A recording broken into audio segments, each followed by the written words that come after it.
Hello student, welcome to my channel Pratishth classes. मैं हूं मीना मिश्रा।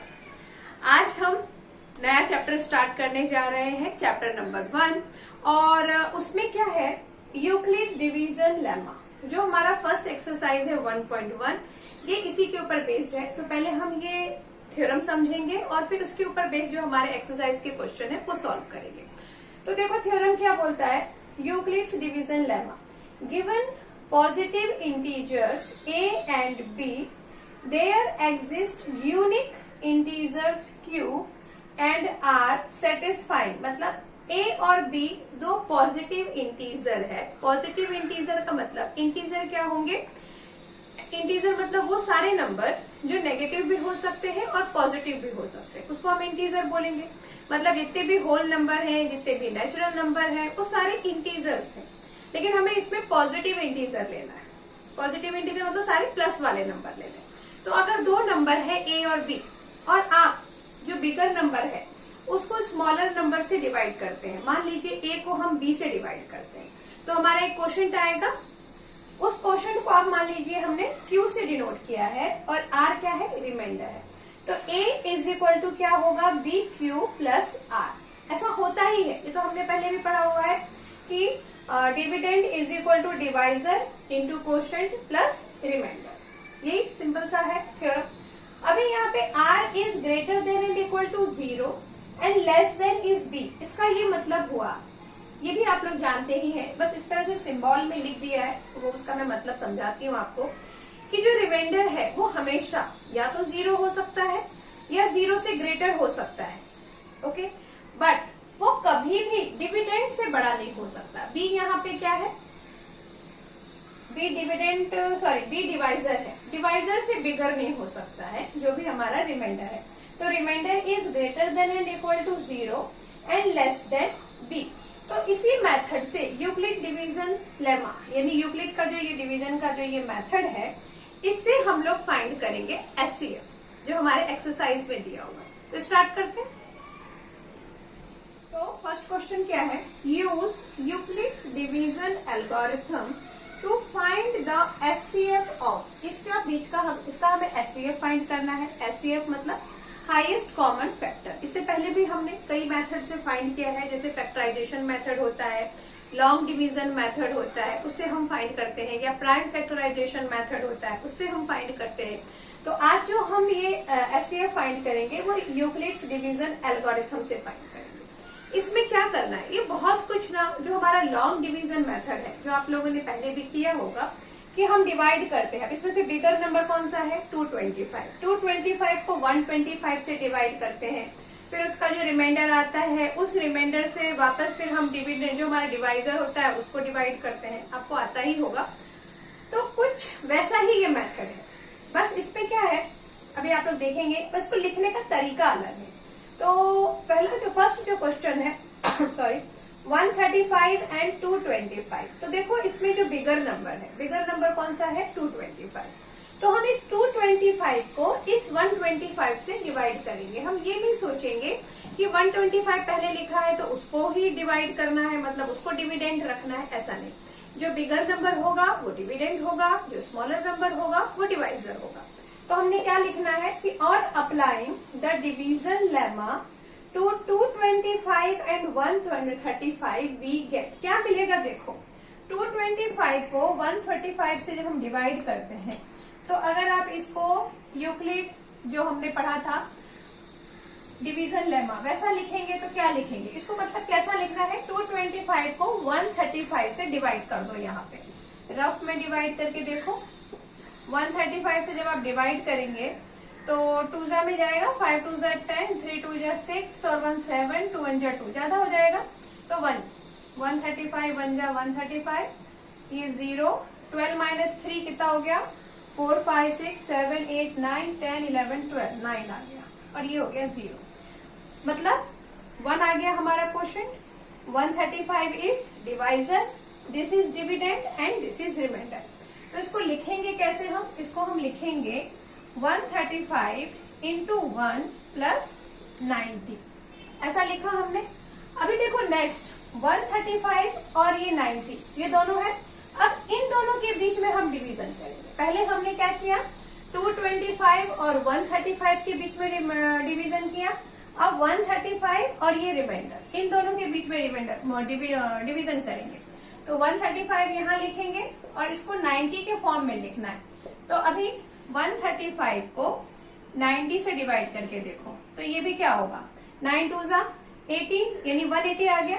तो 1 जा लेना पड़ेगा 5 और ये 13 माइनस 9 कितना होगा 4, 10 11 12 13, हाँ 4 हो गया। तो इसको आप कैसे लिख सकते हैं, 90 इंटू 1 प्लस 45। अब किसको लिखना है, किन दोनों के बीच में डिवीजन होना है, 90 और 45 के बीच में। तो 90 इज इक्वल टू 90 क्या होगा, हमारा डिविडेंड होगा और 45 होगा हमारा डिवाइजर। तो 45 2 जा 90 होता है। तो इसको मैं बिना डिवाइड किए यहाँ डायरेक्ट लिख देती हूँ, 45 इंटू 2 और इस बार रिमाइंडर आ जाएगा 0। तो इसका मतलब जब हमारा रिमाइंडर 0 आ गया मतलब हमारा काम हो गया खत्म। तो अब क्या आंसर हो गया हमारा इसका, एचसीएफ क्या हो गया 45, क्योंकि 45 जब हमारा डिवाइजर था तब रिमाइंडर 0 आया। तो हाईएस्ट कॉमन फैक्टर कौन सा है, 45। 45 वो नंबर है जो 225 और 135 को डिवाइड कर सकता है। समझ में आ गया हमने कैसे फाइंड किया इसको। तो हम क्या लिखेंगे, हेंस एचसीएफ, किसका एचसीएफ 225 135 इज इक्वल टू 45। क्लियर हुआ क्या किया, अच्छा सेम हम इसमें भी करेंगे। अगर इसमें आपको कोई डाउट रह गया हो तो यहाँ क्लियर हो जाएगा। अभी देखो यहाँ पे भी क्या करना है, ये बिगर नंबर है तो इसको इसके फॉर्म में लिखना है, मतलब इस नंबर से इस नंबर को डिवाइड करना है और फिर उसको किस फॉर्म में लिखना है, divisor into quotient plus remainder is equal to क्या, डिविडेंड, जो भी हमने पढ़ा था। तो पहले हम क्या लिखेंगे, on applying the division algorithm to ये नंबर वी गेट, ये सारा कुछ लिखना है हमें यहाँ पे। तो मैं सीधे लिख देती हूँ, on applying division algorithm, the division algorithm, बस बाकी का आप लोग लिख लेना। तो क्या हुआ, 38220 इज इक्वल टू, ये बिगर नंबर है ये डिविडेंड है, इसको हमें 196 से डिवाइड करना है। तो देखते हैं डिवाइड करके, 38220 इसको, अच्छा मैं ये क्या करती हूँ, ये तो आप लोगों ने लिख लिया समझ में आ गया, इसको मैं रब करके यहाँ पे डिवीजन करती हूँ। हाँ तो हम डिवाइड करेंगे 38,220 को किससे डिवाइड करना है, 196 से। तो 196 से डिवाइड किया हमने तो 6 2 जा 12 और 9 2 जा 18 और 1 19, 2 1 जा 2 और 3 ज्यादा हो जाएगा। तो 196 1 जा 196, 12 माइनस 6 इज 6, ये हो गया 7, 17 माइनस 9 10 11 12 13 14 15 16 17, 8 आ गया, 2 माइनस 1 इज 1 और नीचे आ जाएगा ये 2। अब ये किससे डिवाइड होगा, 196 को किससे डिवाइड करेंगे देखते हैं, 9 से करके, 9 6 जा 54 और 9 9 जा 81 और 5 9 86, 9 1 जा 9 और 8 17। तो ये हमने लिख दिया 9 जा 1764। अब इसको माइनस करो, 12 माइनस 4 कितना आ गया 8 और ये 15 माइनस 6 9 और ये क्या हो गया, ये 0 0 और यहाँ आ गया 2। अब 5 जा 196, यहाँ 2 नहीं आएगा, यहाँ पे अब 0 आएगा, 2 तो हमने कर लिया डिवाइड, अब ये 0 आ गया। तो 196 5 जा 6 5 जा 30, 9 5 जा 45 45 46 47 48 और 9 1 जा 9 प्लस 4 980। तो 5 जा में आ गया 980। अच्छा अब आपको ये लग रहा होगा कि एकदम से कैसे पता चलेगा कि 9 होगा 5 होगा, तो वो हमें पता नहीं चलेगा। उसके लिए आपको वो सारे के पूरा का पूरा टेबल लिखना पड़ेगा, तभी मालूम पड़ेगा। और एक अंदाजा भी हम लगा सकते हैं, जैसे कि हमें यहाँ पे अगर 0 चाहिए, वंस प्लेस पे 0 चाहिए, तो हम ऐसा किसी नंबर से मल्टीप्लाई करके देखेंगे जिसमें 0 आए। जैसे 5 6 30 होता है, क्योंकि अगर 6 6 लिखा तो फर्स्ट नंबर तो हमारा 6 आएगा, 0 नहीं आएगा। तो जिसमें 0 आएगा उससे डिवाइड मल्टीप्लाई करके देख लो कि कैसा नंबर आ रहा है, कुछ इस टाइप का। तो यहाँ पे 980 आया, ये खत्म। तो इससे ये मालूम पड़ा कि हमारा रिमाइंडर तो 0 आ गया, यानी इसको हम ऐसा लिख सकते हैं 196 इंटू 195 प्लस 0। तो यहीं पे हमारा रिमाइंडर 0 आ गया। इसका मतलब क्या हुआ, HCF ऑफ किसका 38220 196 is what 195, क्योंकि यहीं पे 195 नहीं 196 से जब हमने डिवाइड किया तभी हमारा जो रिमाइंडर है वो 0 आ गया। मतलब इन दोनों का जो हाईएस्ट कॉमन फैक्टर है वो 196 होगा। जो यहाँ पे डिवाइजर होगा, जिस डिवाइजर में रिमाइंडर 0 आ जाए, वही डिवाइजर हमारा आंसर होने वाला है।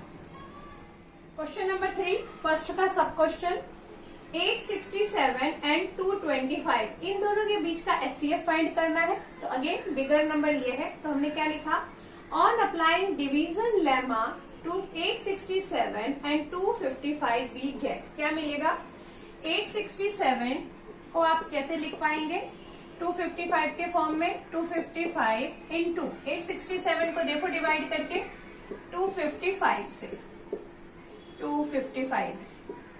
अच्छा, तो एकदम से नंबर कैसे हमें पता चलेगा, चलो उसकी प्रैक्टिस करते हैं। अभी देखो यहाँ पे ये 3 डिजिट तो लेना ही पड़ेगा डिवाइड करने के टाइम पे। लास्ट में मुझे 8 चाहिए, ऐसी कोशिश हम करेंगे 8 मिले। अगर उससे बिगर नंबर आ जाता है तो फिर हमें स्मॉलर नंबर ही लेना पड़ेगा, बट हम कोशिश ऐसा ही करेंगे।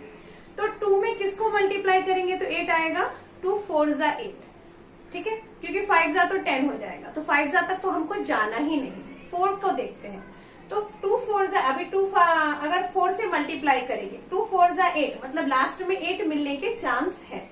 4 से मल्टीप्लाई करके देखो, 4 5 20, 4 5 20 प्लस 2 22, और कैसा हो जाएगा ये 255 को 4 से मल्टीप्लाई करेंगे तो 4 5 20, 22 और 4 2 8 और 9 10 हो जाएगा।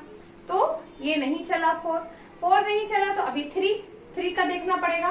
तो 255 को 3 से मल्टीप्लाई करके देखेंगे, 3 5 15, 3 5 15 और 1 16, 3 2 6 और 1 7। तो ये हम ले सकते हैं, क्योंकि 4 में तो बिगर नंबर है, तो हम 3 ये ले सकते हैं। तो हमने ले लिया 7 6 5, माइनस करो, 7 - 5 is 2, 6 - 6 is 0, 8 - 7 is 1। तो इस चीज को आप कैसे लिख सकते हो, 255 into 3 plus 102, divisor into quotient plus remainder. अभी रिमाइंडर हमारा 0 नहीं आया है, तो अब हम किन दोनों नंबर के बीच में डिवीजन करेंगे, 225 और 102 में। तो 255 को हम डिवाइड कर रहे हैं, तो ये हमारा डिविडेंड है, और 102 है हमारा डिवाइजर। तो देखते हैं 255 को 102 से डिवाइड करके ये हमारा डिवीजन क्या आता है। तो 255 और 102 वापस हम वैसे ही करेंगे। यहाँ पे 255 है, तो 2 से देखो, 2 1 2 आ जाएगा, 3 तो ज्यादा हो जाएगा, क्योंकि यहाँ आ जाएगा 3 1 3, यानी लास्ट में 100 प्लेस पे 3 आ गया, हमें 100 प्लेस पे चाहिए 2, तो 3 तो हम करेंगे नहीं, 2 देखो, तो 2 में आ जाएगा 2 2 4 और 2 1 2, तो ये आ गया 5 - 4 is 1, और ये आ गया 5, 4 - 4 is 0। तो यहाँ आ गया 102 इंटू 2 प्लस 51 आ गया। अगेन रिमाइंडर 0 नहीं आया, तो अब हम क्या करने वाले हैं, 102 हमारा डिविडेंड होगा और 51 क्या होगा, डिवाइजर। ओके, तो 102 इज इक्वल टू 51 इंटू, तो 102 को अब हम 51 से डिवाइड करेंगे, तो 51 2 जा 10 हो गया, 2 जा, तो ये आ गया, रिमाइंडर आ गया हमारा 0। तो काम खत्म। 102 में 51 पे रिमाइंडर 0 आ गया, मतलब SCF क्या हो गया हमारा 51। ओके, तो हम यहाँ लिख देंगे SCF, इसका SCF फाइंड किया हमने 867 255 इज इक्वल टू 51। तो ये आपको याद आया जो हमारा लॉन्ग डिवीजन मेथड था, कुछ वैसा ही ये मेथड है, बस इसमें हमने लिखने का टेक्निक हमारा अलग है। उसमें हम सीधे सीधे डिवीजन करते जाते हैं। जैसे कि मैं आपको याद दिला देती हूँ जिन बच्चों को याद नहीं आया है कि SCF फाइंड करने का एक लॉन्ग डिवीजन मेथड है। अभी देखो 867 को मैं किससे डिवाइड कर रही हूँ 255 से। SCF फाइंड कर रहा है लॉन्ग डिवीजन, ऐसा मेथड आपको इसमें नहीं करना है। मैं बस आपको ये बता रही हूँ कि इस मेथड के जैसा ही ये मेथड है, बस यहाँ पे डिवीजन नहीं करना है, सीधे हमको इस तरह से आंसर लिखना है। क्या था हमारा ये मेथड, जैसे 255 3 लिया ना हमने, तो 3 में क्या आया था 3 5 15, 3 5 15 और 1 16, 3 2 6 और 1 7 आ गया था, और यहाँ आ गया था 102।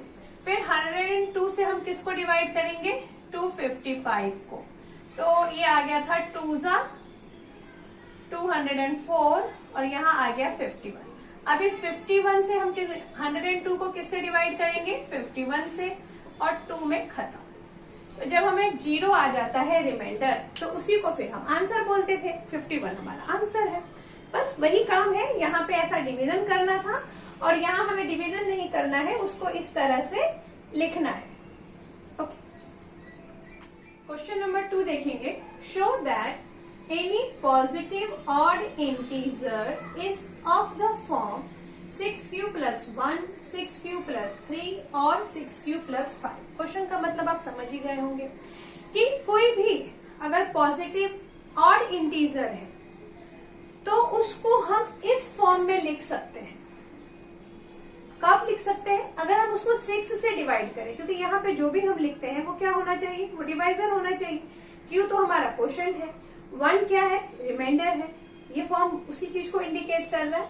तो अगर कोई भी, ये यही बोल रहे हैं कि अगर कोई भी ऑड नंबर है उसको आप 6 से डिवाइड करोगे तो आप यही आना चाहिए, यही फॉर्म आना चाहिए। क्यों कुछ भी हो सकता है, बट रिमाइंडर में 1 3 5 ऐसा ऑड नंबर आना चाहिए। तो हम अब क्या देख रहे हैं, क्यों इज सम इंटीजर यहाँ लिखा है, हम ये ले लेते हैं कि ए हमारे पास कोई भी एक पॉजिटिव इंटीजर है। अब वो ऑड है या इवन है ये हमें नहीं पता, बस एक पॉजिटिव इंटीजर है। Also let q be the quotient and r is the remainder after dividing a by 6। 6 से ही क्यों डिवाइड करना है, क्योंकि क्वेश्चन में देखो यहाँ पर 6 6 और ये 6 तीनों में सेम लिखा है, मतलब जो हमारा जो डिवाइजर है वो 6 है। डिवाइजर ही तो लिखते हैं यहाँ पे, divisor into quotient plus remainder is equal to dividend. तो ए हमारा क्या है डिविडेंड है, ए एक पॉजिटिव इंटीजर है जिसको जब हम 6 से डिवाइड करते हैं तो रिमाइंडर, हमारा रिमाइंडर कैसा आएगा 6 से कम आना चाहिए, क्योंकि रिमाइंडर हमेशा डिवाइजर से छोटा होना चाहिए। तो वो हमने यहाँ लिखा है a is equal to 6q plus r, इस फॉर्म में आएगा हमारा आंसर, और r क्या होना चाहिए greater than and equal to 0 and less than 6। अब अगर हम r इज इक्वल टू 0 1 2 3 4 5 में से कुछ भी लेते हैं तो हमारा a क्या आएगा वो हम देखते हैं।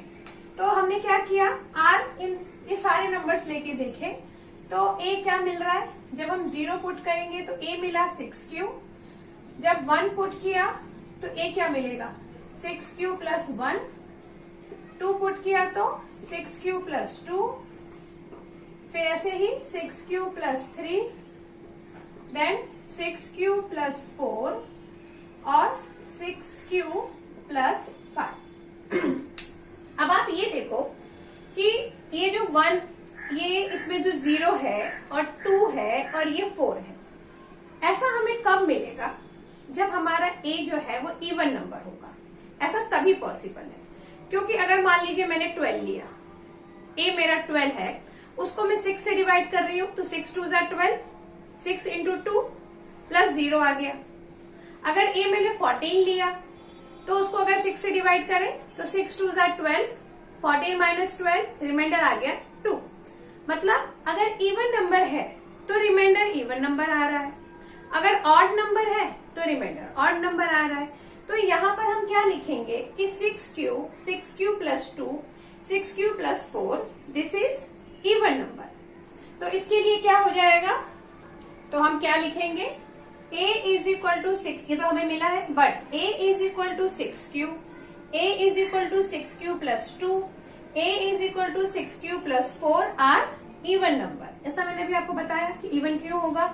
तो इसलिए hence when a is odd it is of the form, किस फॉर्म में रहेगा, जब वो ऑड होगा तो 6q plus 1, 6q plus 3, 6q plus 5, क्योंकि अभी हमने एग्जाम्पल देख लिया कि अब जैसे 15 है, 15 को अगर आप 6 से डिवाइड करेंगे तो 6 2 जार 12 और रिमाइंडर कितना आ जाएगा, 3 आ जाएगा। ऐसे ही आप कोई भी नंबर ले लो, अगर आप उसको 6 से डिवाइड कर रहे हैं तो क्या होगा, जो बचेगा, अगर वो ऑड नंबर बचता है रिमाइंडर, तो इसका मतलब हमारा जो नंबर है वो ऑड है, और अगर हमारा रिमाइंडर इवन बचता है तो इसका मतलब जो हमारा डिविडेंड है वो इवन है। तो ये हमने लिखा, it is of the form 6q plus 1, 6q plus 3 और 6q plus 5 for some integer q। यहाँ पे q कुछ भी हो सकता है, तो इसलिए यहाँ पे q के बारे में क्या लिखा है, फॉर सम इंटीजर q। बस यही प्रूफ करना था। क्वेश्चन नंबर 3 क्या है, an army contingent of 16 members is to march behind sorry, an army band of 32 members in a parade. The two groups are to march in the same number of column. Column आप लोगों को पता ही है कि column क्या होता है, जैसे कि ये, इसको हम कॉलम बोलेंगे, यानी इस तरह से यहाँ पे ये बैंड है आगे और उसके पीछे जो बाकी के जो सोल्जर है वो सब है सॉरी, आर्मी, बाकी की आर्मी उसके पीछे है, बट कॉलम दोनों सबका सेम है, कॉलम सेम रखना है। इसको हम कॉलम बोलेंगे और इसको हम बोलेंगे रो।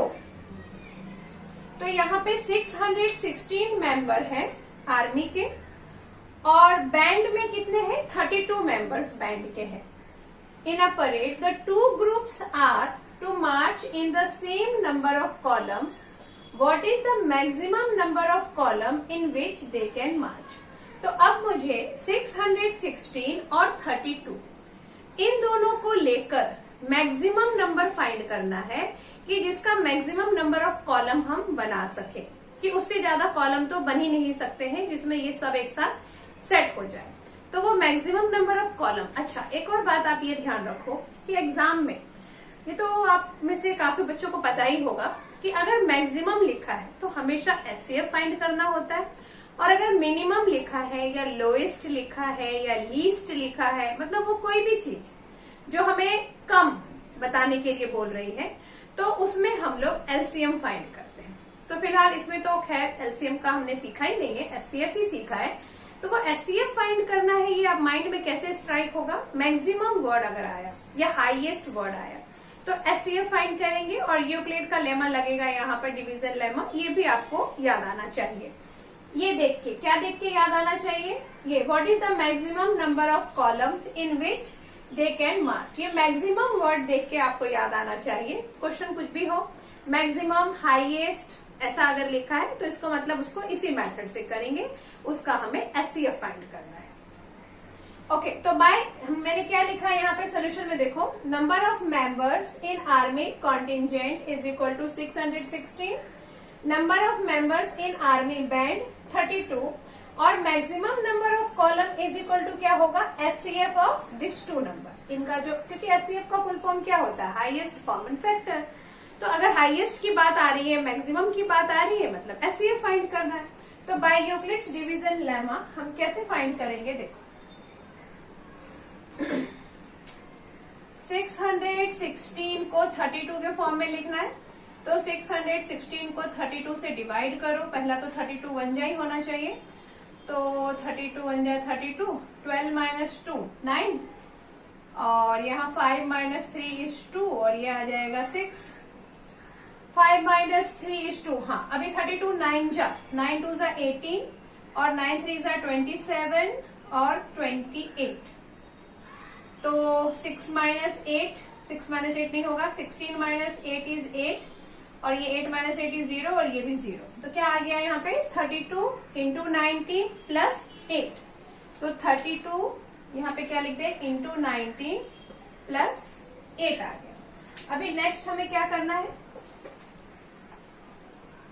हमारा जो रिमाइंडर है वो 0 नहीं आया, तो अब हम किन दोनों के बीच में डिवीजन करेंगे 32 और 8 का। 32 को डिवाइड करेंगे 8 से और फिर देखेंगे कि नंबर क्या मिल रहा है। तो 32 इज इक्वल टू 8 के टेबल में तो 32 आता है, 8 4 जा 32 और रिमाइंडर आ जाएगा 0। तो इसका मतलब क्या हुआ कि हमारा जो आंसर है वो क्या है 8, नहीं, आंसर है हमारा 32, क्योंकि जो हमारा डिवाइजर, नहीं बिल्कुल सही, आंसर है हमारा 8, क्योंकि डिवाइजर यहाँ पे 8 है, रिमाइंडर 0 आया, तो जिस डिवाइजर से रिमाइंडर 0 आ रहा है वही डिवाइजर हमारा आंसर है। तो 8 इज द आंसर, मतलब हम 8 कॉलम बना सकते हैं। तो आंसर हम क्या लिखेंगे, आंसर हम लिखेंगे maximum number of column is equal to 8। Maximum number of column is equal to 8। तो क्लियर हो गया आपको ये क्वेश्चन। और ये आप जानते ही हैं कि मेरे इस चैनल पर आपको आपकी टेक्स्ट बुक के हर एक क्वेश्चन का सोल्यूशन अवेलेबल है भी, और अगर जो नहीं है तो वो इन फ्यूचर होने वाला है। तो इसलिए चैनल को सब्सक्राइब करके रखिए। ओके, अभी बाकी के जो क्वेश्चंस हैं वो नेक्स्ट लेक्चर में। Thanks for watching.